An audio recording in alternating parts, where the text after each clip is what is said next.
Hi, guys. It's Sven from Badass Counseling. So we created the Badass Counseling group on Facebook, and it grew to well over 45,000 members. And we kept getting asked by folks for a support group, a growth group that's more intimate, gives more access to me, Sven, if possible. So the Badass Counseling team got together, and they created Community Plus. For a monthly fee that isn't cheap, you get direct access to me 2 times a month where you can submit your questions directly. Monthly drawings for a small group counseling session with me. Monthly drawings for one-on-one counseling sessions with me. Priority Pass access to go to the front of the waiting list for ongoing counseling with me. Priority Pass access to be considered to be counseled by me on the Badass Counseling Show podcast. Direct access to my top 2 selling video courses, Healing the Soul and Unleashing Your Greatness. Interviews with people who've had success in their soul journey, some well-known and some everyday folks like you and me. And a fantastic opportunity to meet and get to know other men and women who take their healing and growth seriously and who do the work. And a social community feed where folks share their challenges, their struggles, and their triumph. And so much more. So go now to badasscounseling.com. Click on the Community Plus sign-up page for premium content and direct access to me and to like-minded people who are committed to healing, growth, and creating a community of support and happiness. From the New York City area, welcome to the Badass Counseling Show, where the master badass himself, Sven Erlandson, takes you deep and gives balm for the soul, baby.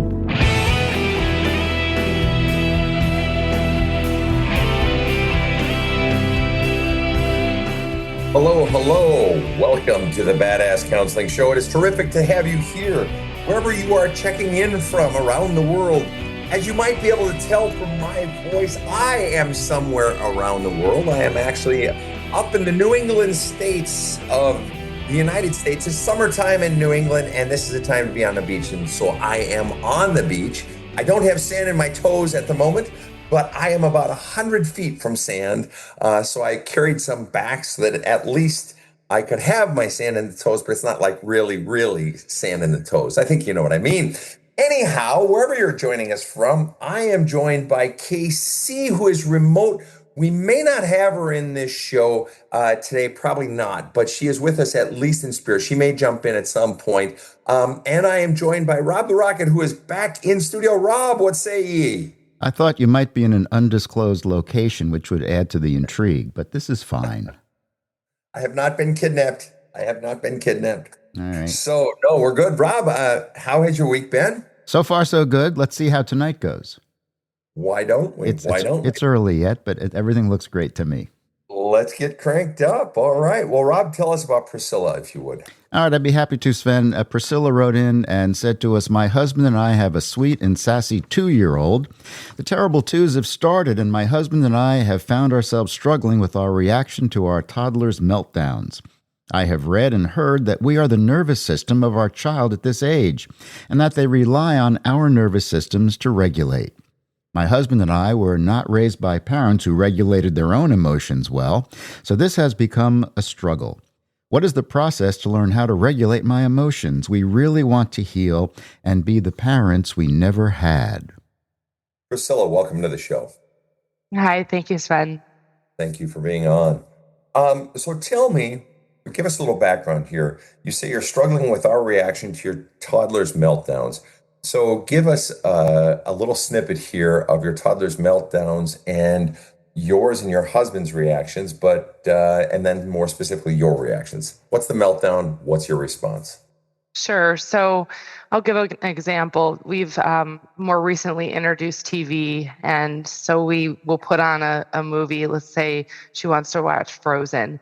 We'll watch Frozen. It'll be time to turn it off. That time window is done, and we turn it off, and she throws herself on the floor, kicking and screaming at the top of her lungs. And our reaction is a twofold. One, if I acted this way as a child at her age, my parents probably would have never let that float. The second fold is gentle parent her, let her scream as long as she's not hitting me or hurting me. Just don't give that attention to that negative behavior. Give the attention when it's positive. So let her kick and scream and not give it attention. But what we find out for us is that if it's a Saturday and we've got 5 of these meltdowns happening on a weekend, the fuse starts to burn, and those temper tantrums that we don't want to acknowledge, we begin to acknowledge because something inside of us ticks, and it's like, how are you treating us this way? We're your parents, and we would never have gotten away with that kind of behavior as children and ourselves. So let me ask you this then, just so I'm clear then. When you say, what is the process to learn how to regulate my emotions? What do you see as the problem with your emotions? I'm easy to anger, easy to cry, easy to react. And I see other people, friends, things of that nature, that these people are very calm, cool, collected, and I've never had that. I've never had that. And my husband we're almost like two people of the same. He's military, spent 16 years in the military, also has a very hard time with it. And so we're two people that are firecrackers. Love extremely hard, but also crack is extremely hard. And so I just have gotten to the point where it's, we're getting ready for school and she's kicking and screaming, hitting me in the face. And it's like, how do you handle that? I'm older. I'm 42, almost 43. So this is a rodeo that I'm doing later in life. I'm very established in my career, very established in life. And so having to deal with, and I say deal with, some of the shit that we deal with in the mornings and the evenings, and we're almost stressed to the max with work and everything else. And it's like, how can I regulate when I have no clue how to regulate? I don't think I was ever taught how to regulate. I think my parents snapped immediately, which sent me into flight or flight, to be scared or fearful. And I resent that I have to say that of my parents. But how are we supposed to regulate when we have no clue how to do it ourselves? And just the piece there at the end, I resent that I have to say that about my parents, that we don't know that that I went in fight or flight and we didn't know how to regulate. You resent that because? I think they did the best they could. Wait, whoa. That doesn't explain why you resent them. That's your excusing their behavior. I asked why you resent them. Isn't it fascinating? Let's just pause right there. Isn't it fascinating that I ask you why you resent them and you open with a defense of them? For them. Yeah. Why do you think that is? I have no clue. It's so deep rooted of that fear that, like, let's say that they heard this podcast. They would be so ashamed that I'd openly speak that they weren't phenomenal parents. Then why are you doing it? Because I don't care. Well, I don't care. I do care. You do care because you said, I know they did their best. Because I don't need, this is what I need to work for myself. I need to work within myself to figure that out so that someday I can share that I've done this with them, if that even makes any sense. Well, no, it does. Let me ask you this. Why do you want to share that you've done this with them? A way to articulate my pain. Why do you want to do that? What's the hope? I know exactly where you're going. And it's really, because like, I don't even know where I'm going. Go ahead. I feel like what the hope is. No, when I say that, I'm genuine. I don't know. I can't answer that. Come on now. You want to articulate to them that you've done this work, grown and so forth, and to be able to articulate the pain. Why do you want to be able to articulate the pain? Presumably the pain that they caused you. Why do you want to be able to articulate the pain to them that they caused you? So they can validate me. At the end of the day, I want validation, and almost like I want like, I'm sorry that we didn't raise you the way that, that I hoped to be raised. I mean, my childhood was broken to shit. I mean, like a lot of kids, Yeah. parents are divorced, Yeah. moved me from Minnesota to Iowa, took me away from my dad, gave me this shitty picture of what a father he was, but yet you took his child away, and then made that relationship as a child with my dad to be really just gross, made my dad look like he was a bad person. And becoming a mother has made me look at my father, who I broke contact for 15 years because I thought he was just the worst person in the world. And looking at it through a mother's lens, I would never do that to my daughter, to my husband, right? To take my daughter away from my husband and move her to another state. And so I have pain, and I almost wish I could express it. I've tried to express it to my parents, more to my mother. And when I do, I get yelled at. We become in a heated argument because I've done it. I did it when she was down here in Florida the last time she came. I let loose. Everything just crumbled to the ground. My brother, that's 20 years younger than me, came with, and he's always been treated in my eyes differently. He's from my mother and my stepfather. So she let loose, you let loose, and then she got angry, and you did what? I continued in my anger state of just bringing up past memories, and it never Sounds like resolved. you got the anger out. But What's missing? It didn't resolve it. Because why? Because she could never admit to anything. Oh, there you go again. I have to ask you a question. Have you ever in your life, even one time, heard your mother apologize to any human being on earth, or even a dog or a cat? No. Literally never apologized. I don't recall my mother Have you ever apologizing. heard her admit to any human, even somebody at her church or somebody at work, that she was wrong? Would she admit she's wrong to a boss or to a customer? Does she work? Yeah, she's retired now, but she was a senior systems admin, and I mean, I could see my mother. If she fucked up to a boss, would she apologize? Yes. Yes. So when you said she couldn't admit anything, you meant to say what? She couldn't apologize for anything. No! She couldn't admit. Still wrong. Couldn't implies doesn't have the ability. Wouldn't. There you go. And if she would apologize to a boss, but wouldn't apologize to you, why? Right. Well, why? No, I'm asking you why. Respect. She's not afraid of you. And it's nothing that she wants. She already gets everything from by controlling you, by dominating you. Guess who doesn't dominate her? Her boss. Right. Her boss fucking owns her. Right. Right. Her boss is saying, get the fuck out of here. You're fired. Right. Right. She has to play ball. Right. So she couldn't admit anything. So you unleashed, you yelled at her for all your resentment and all your pain, and for giving you a shitty picture of your dad and robbing your dad of you, but robbing you of your dad. Every child has right to each of their parents. Okay.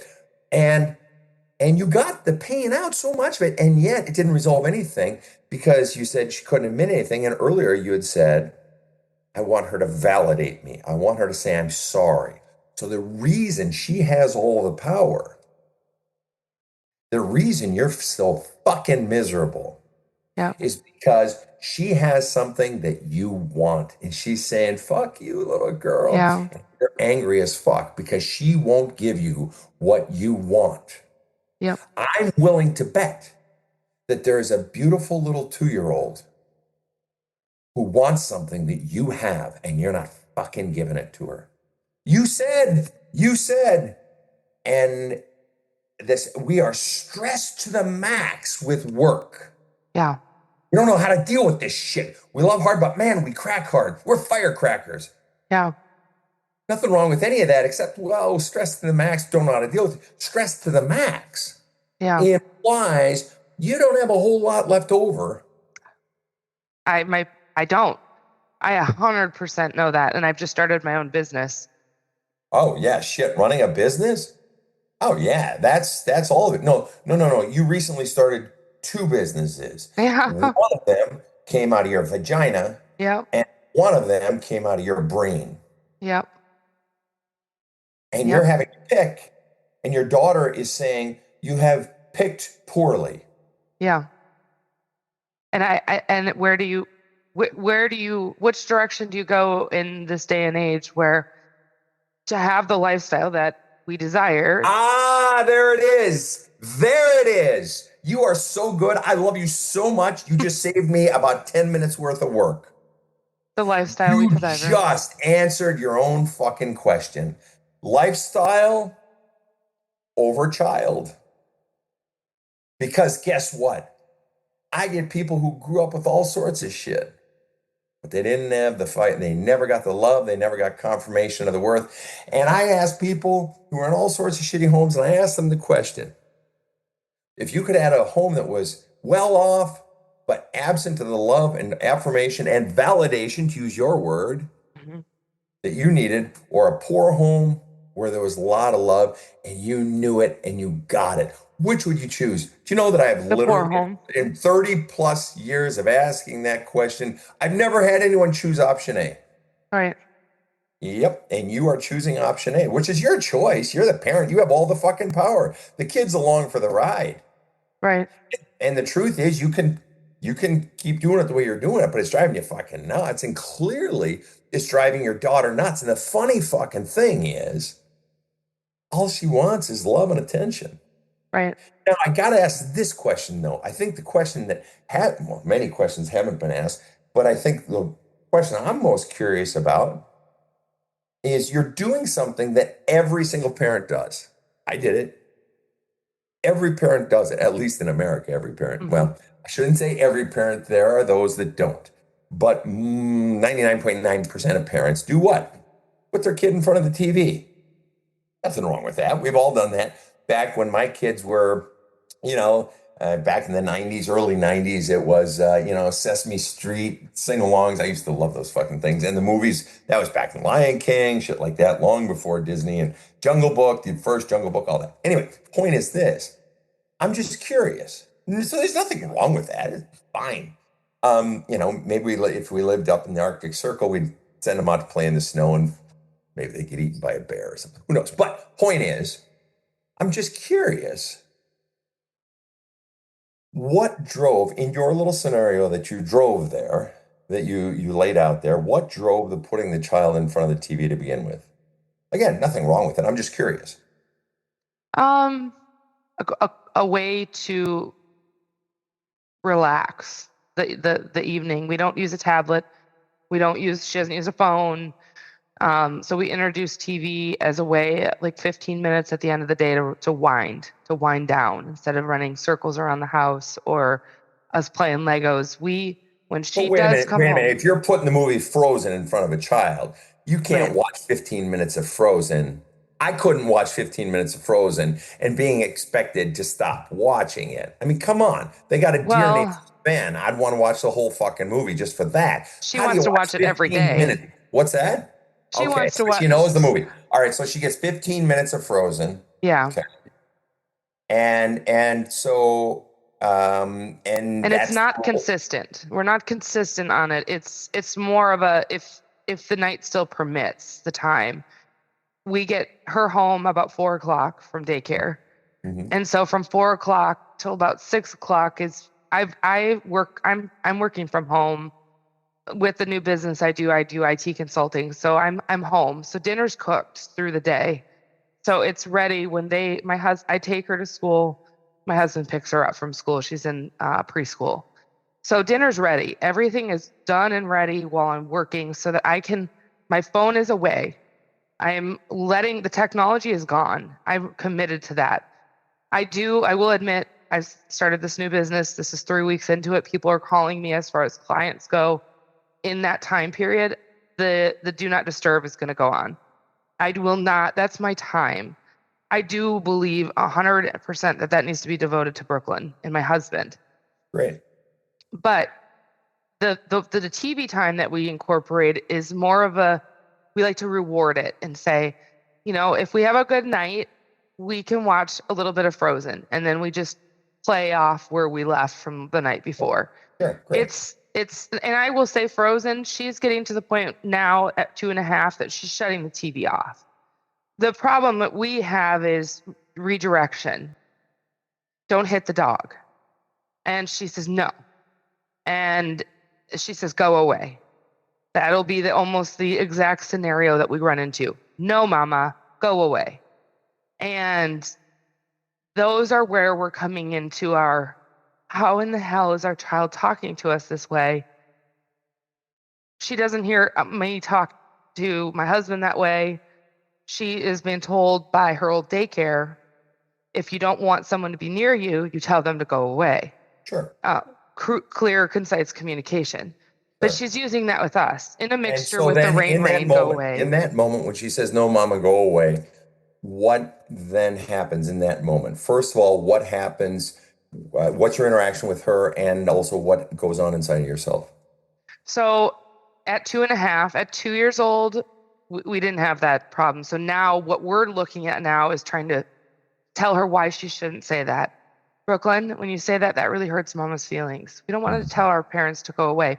But then I conflict with myself and go, if she's telling you that she doesn't want you to be around her right now, maybe it's just time to give her fucking space. Mm-hmm. And I conflict to say in my own head, do I give a 2.5-year-old and let her control the narrative, her space? Do I reprimand her and say, that's not the way you talk, that's not respectful of how you're speaking to your parent?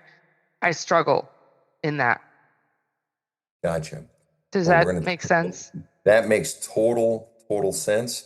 What do you do in that moment when the child is stating their needs and seemingly giving a command, and you're conflicted inside yourself? And we're going to answer that right after this short break. My wife pushed me to watch this guy's TikTok videos, so I finally caved in, and holy crap, blew me away. I started watching more, and every time he opens his mouth, I get blown away in a whole new way. So I finally bought his book, There's a Hole in My Love Cup. To say I got an ass kicking is an understatement. Much needed. It was like having my own personal tough therapist who just gets it. So go do yourself a favor. Get There's a Hole in My Love Cup. It's powerful stuff. This show provides soul counseling intended to entertain and inform, and is not medical advice.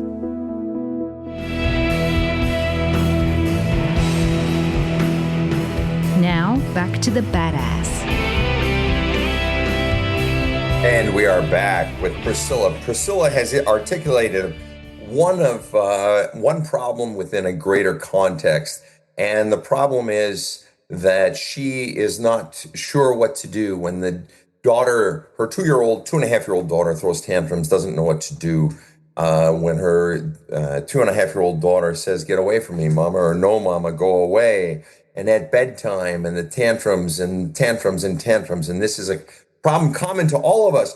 And I had asked you what goes on inside of your daughter, or what happens between you and your daughter. And then I asked what goes on inside of you. And you said, I'm conflicted and don't know what to do. Okay. One of the things that is very important that child understand is that, of course, they get control in a setting such as daycare, of course. If she doesn't want someone in her immediate space, of course, she does get to control that. And it's good to give a child that sort of control, because that's a precursor to them having control over their bodies and also their mental space. So those are good things. Those are good lessons to learn. However, in the home environment, the child, and in many environments in her life, the child exists within a framework of a family, a team framework. And one of the things that we don't want that to degenerate into is where the child is running the home, especially at 2 years old. However, what we also don't want the opposite degenerate into is where the parent is dominating the child and squelching that child's right to express their truths and to have some freedom and to control their fate to somewhat. Okay, so for instance, taking the scenario that you set up, and that is the bedtime scenario. And she got her 15 minutes of Frozen, which is fair. I think that's fantastic. From 4 to 6, she gets, daycare time with you, and you shut off the phone and so forth, and that's great. And then when bedtime does come, and sort of relax at the end of the day, have a little time in front of the TV. We all like that. And then she says, "No, Mama," or she fights back and has a tantrum. And she says, "No, Mama, get away."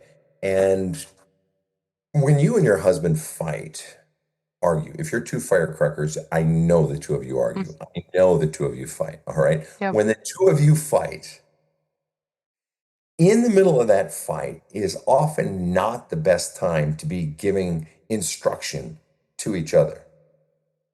And when your daughter is all charged up and amped up, when she's emotionally charged, she's likely not going to be the most receptive to a lesson on regulation, a lesson on so on and so forth. However, what is clear is what needs to be understood is that the family has boundaries, the family has rules, the family has expectations, and that you were given your 15 minutes, sweetheart, and it needs to be delivered in this tone of voice. Sweetheart, come on, let's go to bed. You were given your 15 minutes. And if she starts throwing a tantrum and says, "I don't want you near me," excellent, sweetheart. Then let's go into your room. You can go in your room, and I promise I will close the door and you'll get your room all to yourself. She can tantrum just as long as she wants to. Yep. Okay. But the bottom line is the inmates can't be running the asylum. And I use those terms loosely. Yeah. Right. You have to understand. See, where it's going to get tricky for you, let me ask you this, because you had said earlier that you say, she has the meltdown, she starts kicking and screaming. My reaction is instantly about my childhood. This is the order you said it in. My childhood. And then you start thinking, well, gentle parenting means give her attention only when it's positive. Yep. Okay. And then you talked about my fuse starts to burn.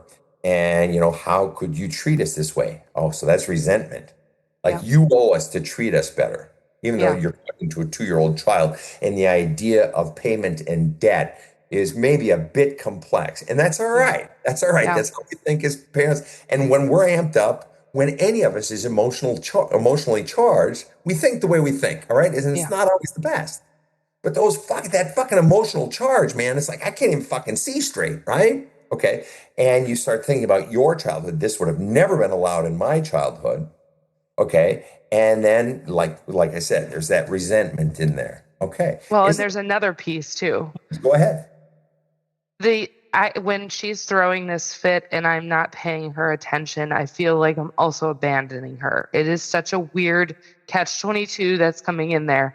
She's throwing a temper tantrum. I should be holding or hugging her, trying to console her in certain instances. It's a whole wraparound of guilt, it's like I want to throw up just talking about it, because it's all stemming from my childhood. It's all stemming from my unfixed hurt that she has nothing to do with. It sounds like we've just answered your original question. What is the process? Your original question per your own write-up was, what is the process to learn how to regulate my emotions? We really want to heal and be the parents we never had. And you just said it all stems from my childhood. And you and I were just agreeing with each other. Man, when I get all cranked up inside, can't see straight. And I'm the same way. Woo! My girlfriend, we're dating a girlfriend from the Bronx, Italian, and I'm one of those rare, loud, obnoxious Swedish Americans that never happens. And so it's like when we go and the emotions and, a little crazy. So I get it. There's no judgment from me on that. But what makes it worse, infinitely worse, is when I've got a lifetime of crud before I even get into a conversation with the Bronx Italian. Mm-hmm. Before I even get in a conversation with the 2.5-year-old child, I've got a lifetime of shit in there. And I'm still pissed at mom for not giving me the one goddamn thing I've wanted my whole life. Validation. Do you see me? Yeah. Do you see what you've done to me? Do you care? And she's saying, fuck you. No, I don't. Fuck you. You don't matter enough. You don't matter more than my boss. Yeah. I'll apologize to my boss, but I don't apologize even to someone who crawled out of my vagina. No. No. And you're in your 40s and you are having to deal with the fact, as you have for 4 decades, you are having to deal with the fact that your mother doesn't care. And the underlying message being sent to the child is you don't matter. I have to ask the question, have you read the book, There's a Hole in My Love Cup? Not fully. Okay. And of the parts that you have read, did you do any of the journaling exercises? And it's okay. Yes. I'm just curious. Okay. Yes. And I am curious. And again, no judgment, not a big deal. I am curious. What was the reason you didn't do more in the book, apart from starting a business? Commitment to the overall process. I think some of the pain that was starting to unravel and uncover. I'm also, as of December of this year, I'll be 5 years in recovery. So I think juggling some of the step work I was trying to do, working through the recovery, just felt like there was a lot of different paths that I was trying to go on. So Amen. getting confused. I even went to your website and tried to sign up with you to do counseling together with my husband, because we've just been through a shit lot of stuff. I mean, I've went through almost going to prison for 50 years because of my drinking, and ended up in jail because I tried to shoot my husband in our house, or supposedly, and not knowing what I did, and that led to my last day of drinking. But we've just unraveling this. We've been through so much, and so through what we've been through, we almost feel like we need somebody to kind of help us now that we're on the other side. Like we've Understood. got, like, I don't even know how to just so explain you're it. aware, when I work with couples, as I state explicitly on my website, on the counseling page, I work with the two individuals separately. I never bring couples together for quite some time, because what I'm trying to help two individuals do is heal their own individual pasts, because that's what's causing the drinking more likely than not. That's what's causing all the shit between each other. It's all that hypercharged emotion that's being driven by the core beliefs that got pressed into the wet cement of your soul about your worth. Yeah. And you had it conveyed to you, you don't fucking matter. You're not important. You wanting a father, I don't care. Your value system, your belief system centers around me and I'm good. Your dad is bad. You don't matter. It's all about me, mama. And I don't want to be that way. I don't want to be that way in life. I don't want to be that way. And you have to do the one thing your mom didn't give a shit to do. And that's to heal you and to heal your past. Your mom was being driven by her past. That does not excuse it. And you, if you don't do that childhood shit, and your daughter curses to you if the one worst thing happens to you, and that is that your daughter ends up being one of my clients, because I'll fucking torch you. Yeah. Especially since you've been here right now, especially since you've seen the book, you've been in the book, but you chose not to do it because of the pain that got unraveled and uncovered. And I chose to pull away. Why? It was hard. Why? It was overwhelming. Why? It's scary. Why? It's ugly. And I'm not trying to chew you out per se. Let me tell you, this is every single one of my clients. This is every single person who gets into that book. I get people saying, Sven, I read the first chapter of your book and I set it down for 6 months. It was too scary. It's a very well depicted way of saying it. Absolutely. But I'm so sick of living in my fear and living in, starting this business. I was fired, first time ever being fired. And they fired me because I couldn't hit a very huge quota that I was tasked to do with a big base that I was being paid. And I started my own business the day after I got fired. But the point of it is that I lived in 3 weeks of holy hell in fear, because that's the premise of my life has been wrapped around fear of worrying about what somebody else is going to do, what somebody else is going to think. Of course. And I don't want to pass that on. And we are Christians. We have our focal point of our life is around God. And that is extremely powerful for us. Sure. However, I need to go even further. Like, I need to dig it up. And I'm so sick and tired of living this life of what I was told it should look like. Yep. And I need to do the hard work. And that was what it comes down to, is so that I don't pass this to my daughter. No, I got it. But that's just it. And that is, and it is scary. And the truth is, you were taught the message, as we just said now a couple of times, you were taught the message that you're not important. You were taught the message that you don't matter. You were taught that lie. And the reason you're wanting validation still from your mother is because you were taught, she taught you the opposite message. Yeah. So you're wanting her to undo, to apologize. And it's not just the apology apologize. What's apology? It's for you to see what you did to me and to acknowledge my pain and to acknowledge that my pain matters and that what you did was wrong. To validate my existence. Right. Where she conveyed the message, you don't matter. You fundamentally don't exist.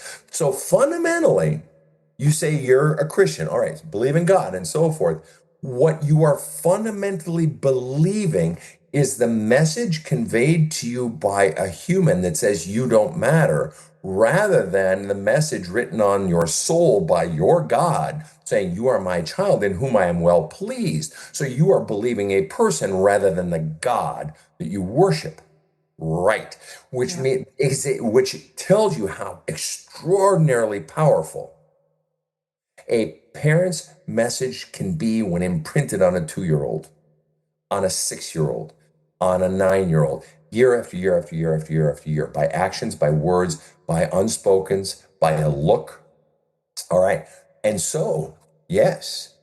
And the truth is, the shitty part about all this pain that's inside of you and you wanting her to validate you because she had invalidated you for 40 years and she continues to, and you elevate and you call out the pain that she has caused and you get angry at her. And what does she do? She elevates even higher. Why? Because it's always worked. That's how she gets her foot right back on your throat. Oh. Fuck you, little girl. And then she makes me feel guilty.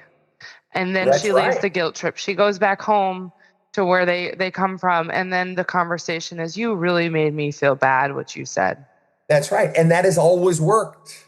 Yeah. That has always worked. It does work because it makes me feel bad for hurting her feelings. One of the chapters in the book is that children love parents more than parents love children. And the reason I say that is because a child will endure far more at the hands of a parent than a parent would ever endure at the hands of a child.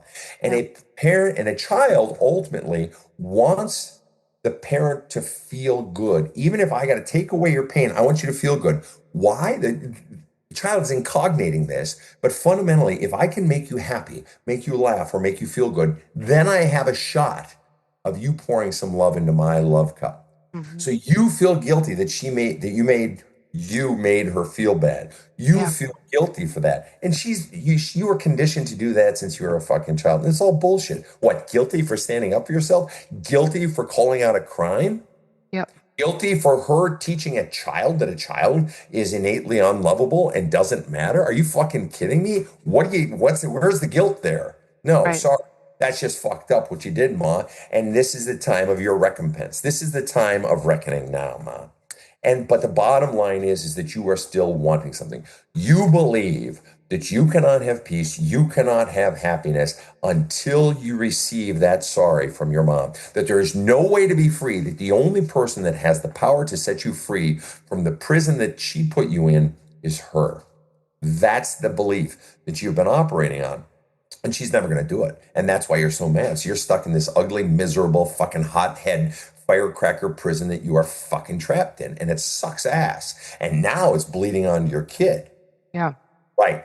And the truth is, You have been accepting the blame. You have been saying, I'm at fault. Mom's truth is real. Mom's truth is real. Remember, when we are children, we are taught, when we're children, we're taught, we just innately believe mom and dad are good.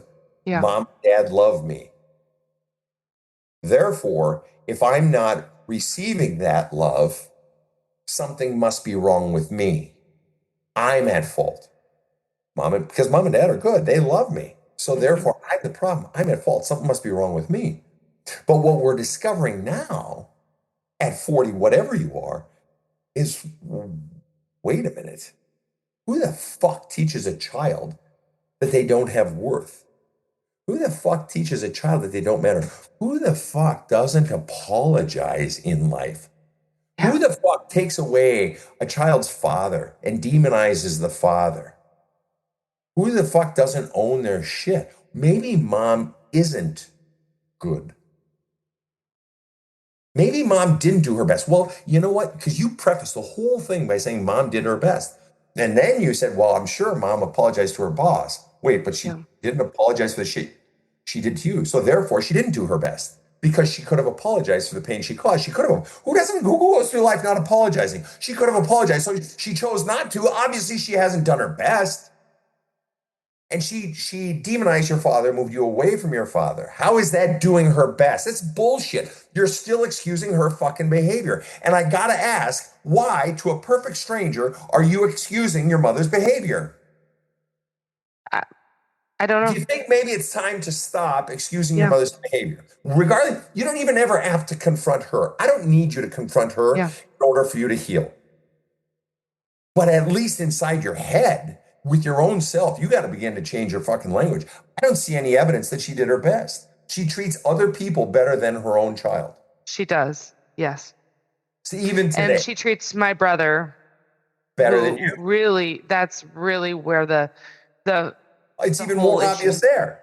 Yes, right. Very obvious. She treats your brother better than you. So she could have done better with you. She chose not to.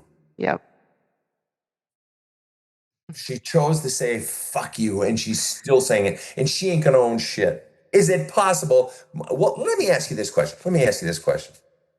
If you were to be totally honest, looking back now, what % truly did you feel loved as a child by your mother? Very little. Give me a percent. 15%. 20%, maybe in that. I go up a little bit because... Pick one. 15. 15%. So, let me ask you this.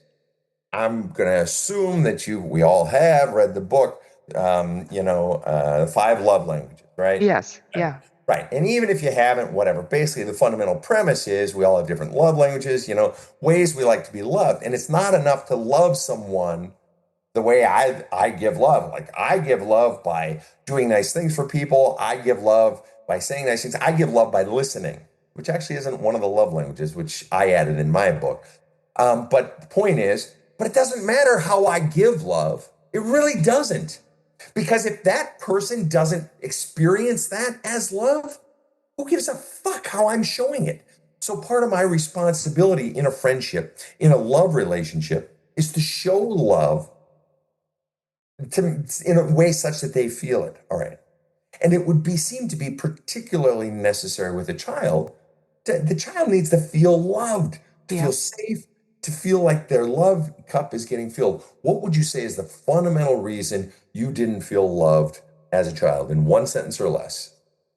My parents didn't give me attention. Didn't give you attention. They didn't give me attention. They gave me gifts.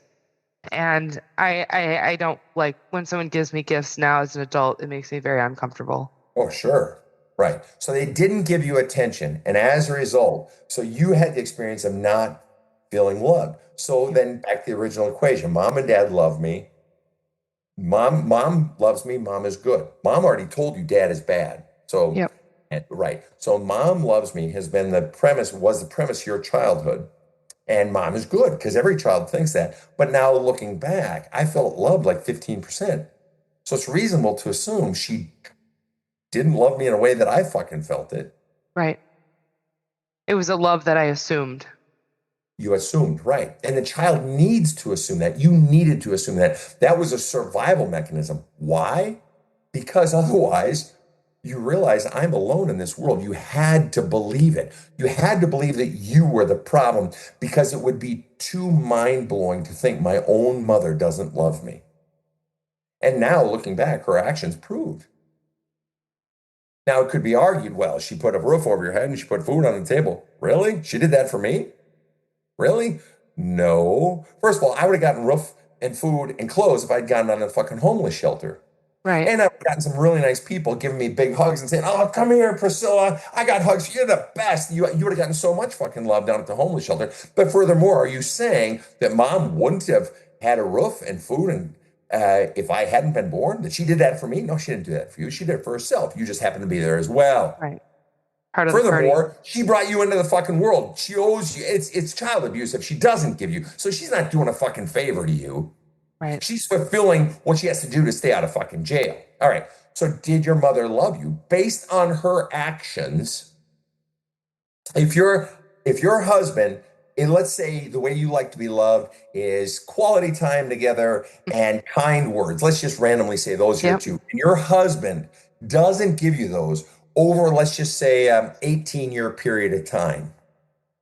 Would it be reasonable to assume your husband doesn't love you? I would say he doesn't love me if he's Precisely. not His able to words listen. he can yammer and say, no, I love, but words are fucking easy. Words are easy. They're not actions. In the end, he's not doing actions that convey love to you. Yeah. Your mother was not giving you attention. And if there's anything a child wants, it's positive attention. Yeah. She wasn't doing it over roughly, what do you know, an 18-year period of time. So it's reasonable to assume that that child's fundamental premise, mom is good, mom loves me, was wrong. Because the original premise is mom is good, mom loves me, therefore, if I'm not getting love, I must be the problem. No, you weren't the problem. You were never the problem. But you had to believe you were the problem in order to survive, because it would have been too much to believe that mom doesn't love me. That would have hurt too badly. It's easier to believe I'm the problem and I'm bad than to believe mom is the problem, because mom is the shining star of good. There must be something wrong with me. I know mom loves me. You had to believe, the child has to believe that the world is good. What is love? What? What is love? Well, let me ask you. Answer your own question.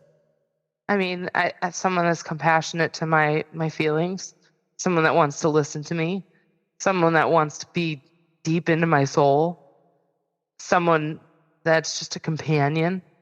I mean, but that's what love looks like with my husband. Mm-hmm. But love with, I don't know what love looks like with my mother or my father. I don't know. I don't even know what it looks like anymore, because. Do you know what it looks like? Do you know what it looked like for what you wanted as a child?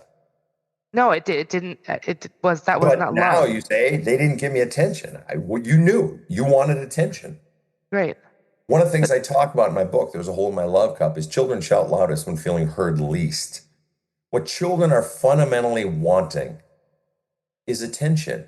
Positive attention, please. Yep. I want you to see me. I want you to look deep in my eyes. I want you to have compassion for me. I want you to listen to me. I want you to look deep in my soul. I want you to be my companion. The exact things you want right now are the exact things your daughter wanted, are the exact things you wanted back when you were 4 and 14. It's the exact same shit. So I have the answers. It's those answers are very easy. It's exactly what I crave is what she's craving. And I see it. Absolutely. I see it. Absolutely. When we are having. You're so charged up and you've got so much hurt and so much longing. But not only that, you've got this core belief that you suck, that you don't matter, that you're unlovable. And that's in there. And you still have this longing for validation from mom that sounds like you're never going to get, but the never going to get it doesn't make the longing for it automatically go away. Right. And so the purpose of the book is to help you decharge all those emotions, but also identify those beliefs and get those beliefs out. Because until you do, you are a resentful, angry, bitter, sad woman Yeah. And all that booze, think about this. You were living in a life. Let me ask you, when booze was your thing, right? Was that your main thing? Vodka. Yeah. Vodka. Okay. Anything, Captain. When Any did you hard liquor. start? Well, how old are you when you started? Roughly 12, 11 or 12. 11, 12. Well, do you think that it's normal for 11 or 12-year-old to start drinking like regular, like Nor drinking? did no. No. And the sex life that I had at that age was like trying to find a father almost through Okay, so the point is, when life promiscuous. sucks so bad, Yeah. whether it's a child or a teen or an adult, the person is going to try to find something to escape it, Yeah. either to make the pain go away, to numb me, or to get high from a life of being numb. Yeah. Okay. And so, a lot of times when you go to rehab or when you go to different treatments, all of which are good, I'm sure, what they'll try to do is get you to stop the drinking, stop the gambling, stop the whatever. And when people come to me for it, and I am not an addiction specialist, and I tell people that up front, and they say, I still want to work with you. I say, okay, but no, I'm not. What I tell them is this: my goal is not to get you to stop drinking. Drinking is not your fucking problem. My goal is to change this world, this life that has been there since you were fucking 11. If it was that bad at 11 that you're hitting the booze at 11, that means that should have been going on long before 11. That means your core beliefs. My goal is to change the core beliefs such that you now have a life that you have no desire to escape from. Mhm. And then that longing for that bottle will sort of float away. So until then, consider this: that bottle, that gambling, that cheating, that overparenting, that overworking, those pills, that overgaming, whatever that chaos, whatever your addiction is or was, is your best friend. Because it's the only thing on God's green earth that had the power to make your pain go away, even if it was just for those 6 or 8 hours. It was the only thing that had the power to silence your mind. It was the only thing that had the power to maybe make you feel good for a while. The bottle was your best friend. It was the only thing. Your life was so fucking miserable by age 11. You had only one thing: not friends, not school, sure as shit, not your mom. Your father had been X'd out of the picture. You needed something to make the pain go away. Yeah. So if we get rid of that pain, you no longer need that best friend. Right. And so what do we know from you? That pain started when you were early on, and it is still there. And until you have the courage to go in, using the book, coming to counseling with me individually. If your husband wants to go to individual counseling with me, great. If not, you need it for you. Your daughter needs it because you will fuck this up. There is nothing that will transform your parenting more than transforming, healing your own past and extracting those core beliefs you were taught about yourself. Nothing. And why? Because you begin to calm the fuck down inside. And the other thing that you and your husband need to think about is the price of the lifestyle. That's something for, another session and so on and so forth. But the bottom line is the compassion that you want in a partner, the listening you want in a partner, that deep soul connection that you want in a partner, that companionship that you want in a partner. That's exactly the stuff your 2-year-old wants. So if she's not able to get it, and those are all forms of positive attention. If she can't get it, the companionship from you guys, who's she getting it from? She has Right. no control over her life. If she's not getting the listening from you guys, who's she supposed to get it from? Who's listening to her? Who's giving her time in the day? Who's stroking her hair gently and just sitting with her and just slowing down their fucking lives with Right. no agenda and just playing dollies or fucking tea or running around outside and dressing up as stupid animals or whatever. Yeah. Right. Right. Right. And one more thing, rewarding good behavior. One of the things that you can do in rewarding good behavior and praising your daughter. This is a total aside. This is totally unrelated to anything we've been talking about, except it is related. When you're praising your daughter, If she does she have favorite stuffed animals or stuff? Yes. Praise her to her stuffed animals. Mr. Zebra, I have to tell you, Emmy was such a good girl today. Oh, Emmy, she listened and she turned off the TV and she went to bed. Isn't she a good listener, Mr. Zebra? Yes, she is. Yes, she is. And I'm very proud of her. Why? Because it has more validation, it has more value when it's being said to someone else and the child hears it, especially when it's one of your child's friends. Rather than you just saying it to the child, it can feel to the child, can feel manipulative or something like that. But praising her to her stuffed animals or to her frozen character, the reindeer named Sven or whatever it is, yeah. that has value. But that's a separate issue. But yeah, the bottom line is you need to get in and heal the very shit inside of you. Let me ask you one final question. And that is, what final question do you have for me, Priscilla? What does my relationship, or what does my relationship with my mother look like now?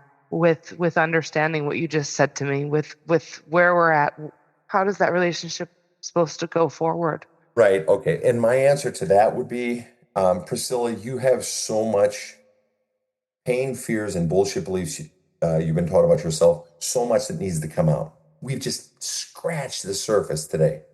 You have so much that has to come out. What I would do, in the end, the relationship you choose to have with your living, breathing mother is your business. I would never push a client to confront a parent. If you want to, you can, but that would be later, whatever. You don't have to. I don't need you to do that in order to heal you.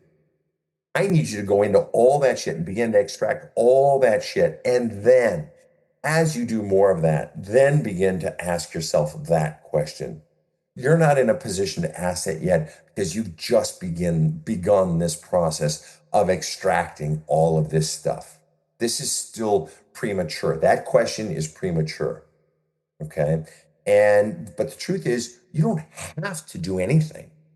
You have the agency now. The thing you have the power to choose whatever you want. The thing you have to understand, perhaps more than anything, or one of the top 5 things that you have to understand with regard to your relationship with your mother, is that you have all the power.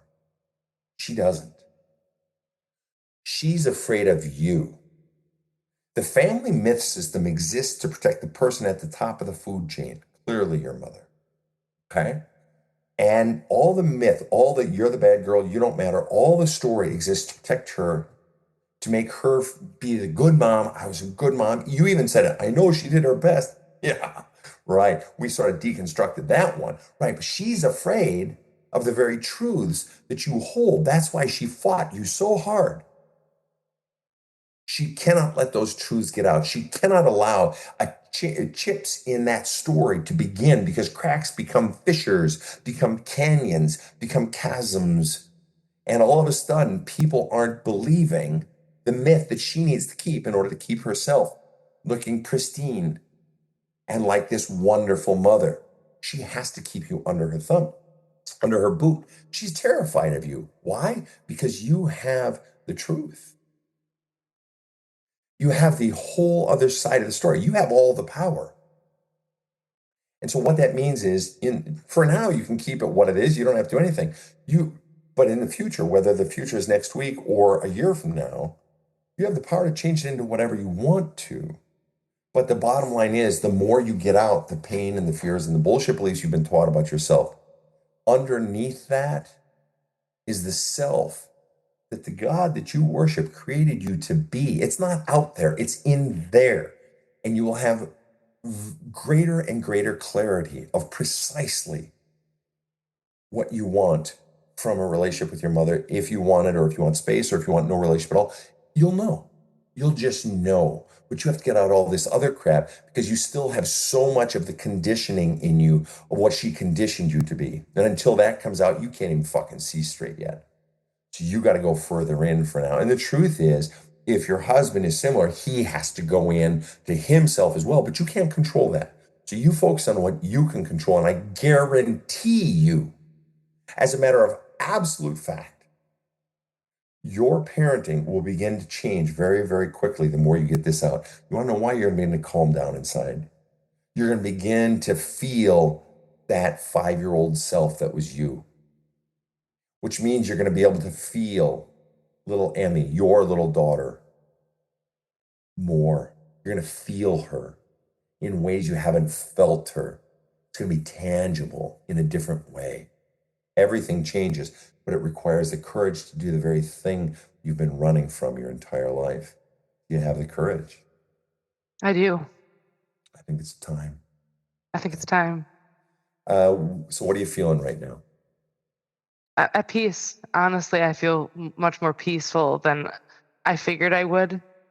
And why do you And think I'll also say I'm feeling peace, and then there's a half fold because I'm also feeling terrified if anybody hears this. So like it's a half fold, like there's a lot of peace from just talking about it and knowing there's a plan.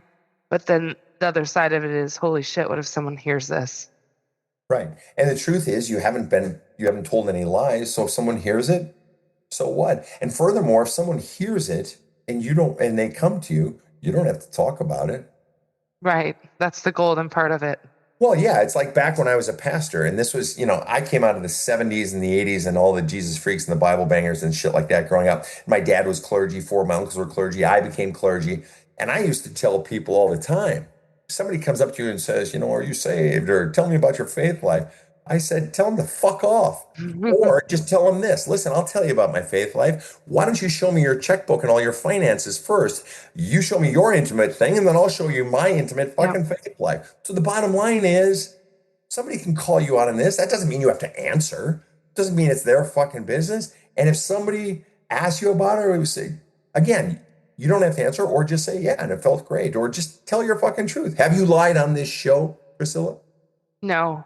But I went into detail about my my criminal past that has been expunged. That terrifies me. So yeah. And you know what? I found when people, the more when I put into one of my books and put out there, and so in public on my podcast or whatever, I had my suicide back 25 years ago.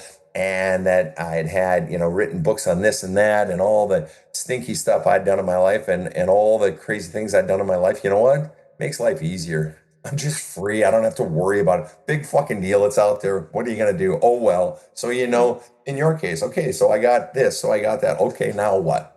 You know what? Most people don't give a shit. Most people, there's that old saying, when I was 30, I cared what other people thought. When I was 40, I stopped giving a shit when people thought. When I was 50, I realized nobody gave a shit to begin with. Because most people are worried what you think of them. You're going to be fine, Priscilla. You're going to be fine. Rob, any final thoughts? Yeah, this was the first time Mr. Zebra made an appearance in the show, and it was so nice to see Priscilla smile at the thought of it. And Priscilla, you're great. I hope you realize that your chances for happiness are not frozen, and that although it's really hard, you have a clear path. And, Sven, your earlier question about what kind of a household do you want to grow up in, you and I have watched The Gilded Age, and in that one, Bertha Russell always created a household where well-being was far more important than love, and that did not turn out well. Did not turn out well. Yeah. No, that's right. That's right. And in the end, all the child wants more than anything is to be seen, feel heard, be loved, be told they are good. As I talk about in the book, you're not a bad girl, you just did a bad thing. And to be told every day of their lives that they're lovely and they are good. I mean, come on, isn't that what we all want? Exactly. So, exactly. Well, you were great, Priscilla. Thank you so much for coming on to the show. And thank you to my team, especially Rob. Thank you for running the home base today. And to all of our listeners around the world, thank you for tuning into a really great episode of the Badass Counseling Show. Have a kick-ass day. The Badass Counseling Show is strictly copyrighted. No copies may be made without the express written consent of the Badass Counseling Show, LLC. The Badass Counseling Show is produced by Karen Camparelli and Robert H. Friedman.